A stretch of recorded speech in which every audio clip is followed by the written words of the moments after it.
Nobody talks about the father during pregnancy. Everyone asks how she is feeling. Everyone checks on the baby. Nobody asks the man if he's okay. He's supposed to be strong, supposed to provide, supposed to have answers. But during pregnancy, a man is scared quietly. He is doing mess in his head at night. He is thinking about money, responsibility, failure. You don't become a father when the baby is born. You become a father the moment you realize someone's life now depends on you.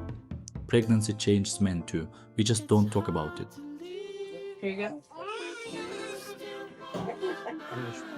Right here. Close up to the, yep, right against that. You did fantastic. Glad you didn't have a big old scar on your belly. Perfect. you. Congratulations. Okay.